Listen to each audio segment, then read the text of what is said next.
ועם הדברים האלה אנחנו מצרפים אלינו את יובל שפירא. שלום לך, יובל. תודה שהצטרפת אלינו. את חלק מצוות ההנהלה של עמוד האינסטגרם Survive to Tell, עמוד שבו את וחברייך מפרסמים סיפורי ניצולים ומשפחות חטופים מישראל. אני מבינה קודם כל שהגעתם לקהל לא מבוטל, יותר מ100,000 עוקבים, מעל ל17 מיליון צופים. ספרי לנו קצת על מה שאתם עושים. את פועלת מכאן ויש לך גם שותפים שפועלים מהרווארד. נכון, אז בעצם העמוד באמת הגיע ל17 מיליון צפיות, ו70% מהצפיות הם לא קהל ישראלי, שזה מאוד מרגש. העמוד בעצם הוקם במקור על ידי ידיד שלי, נמרוד רביד, שהוא ישראלי שלומד בהרווארד, ובעצם התאספו חבורה של כל הישראלים ויהודים שלומדים בהרווארד, ובעצם התחילו את העמוד. ממש ב9 באוקטובר כבר פורסם סרטון העדות הראשון. הרווארד שקצת ידוע בימים האלה כמוקד האנטי-ישראליות, צריך לומר. כן, הם עכשיו ממש משתמשים בגב של העמוד, בעצם לעשות אירועי הסברה בתוך הרווארד, ולנסות לפעול בתוך האוניברסיטה כדי לקדם כמה שיותר גם את הסיפור הישראלי, ושיותר יבינו גם את הצד שלנו, ואיך אנחנו תופסים ורואים את הדברים, דרך ממש חוויות כמה שיותר אותנטיות ואמיתיות. אפשר לשים לב שבעמוד שלנו רוב העדויות זה מצולם מסלפי, מבן אדם פרטי, ואנחנו עורכים ומוסיפים לזה כתוביות, אבל המטרה היא להפוך כמה שיותר אותנטי, כמה שיותר נקי, וזה בעצם סטודנטים מהרווארד, מברקלי, ובשיתוף עם עמותת ישראליז, שזאת עמותה ישראלית שמתעסקת בהסברה דרך סיפורים אותנטיים כבר שנים, ובגלל זה ככה כמה רעיון והחזון שזאת תהיה הדרך הכי נכונה לתקשר. מה התגובות, יובל?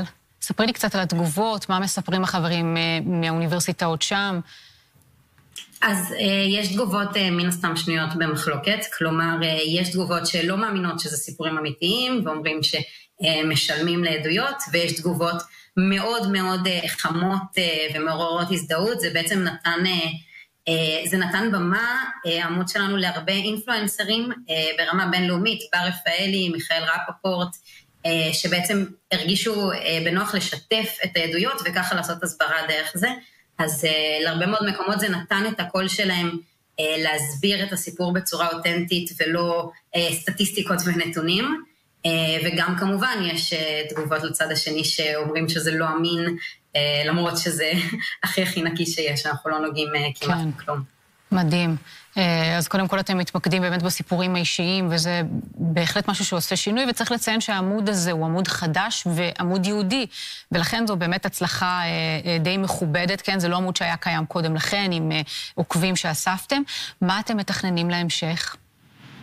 אז אנחנו קודם כל רוצים לעלות על הגל מחדש, כמובן, מן הסתם הגל היה הכי גבוה, כשהכי פחות היה צריך אותו. כלומר, עכשיו צריך יותר את האיזון, צריך יותר להבין את הזווית גם של העדויות שהיו בעבר, וגם עברנו לספר גם עדויות זקה, ואת משפחות הדרום ומשפחות של חטופים, כדי להסביר שזה עדיין חי, להסביר שזה עדיין בועט.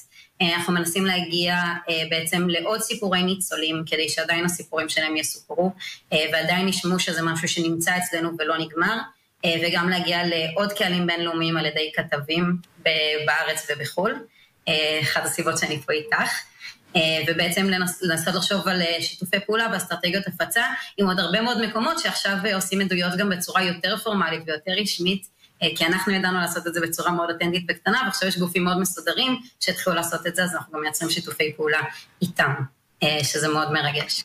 כן, מעניין וחשוב מאוד יותר מכל. יובל שפירא, אנחנו רוצים להודות לך מאוד שעלית לדבר איתנו הבוקר. תודה רבה לך והצלחה רבה לך ולשותפים. חשוב לי להגיד שכל בן אדם שרוצה לספר את הסיפור שלו, אתם מוזמנים לפנות אלינו באינסטגרם או אליי בפייסבוק האישי, יובל שפירא, ונשמח לספר את הסיפור שלכם. בהחלט, העמוד הופיע גם קודם לכן על המסך. תודה רבה לך, יובל.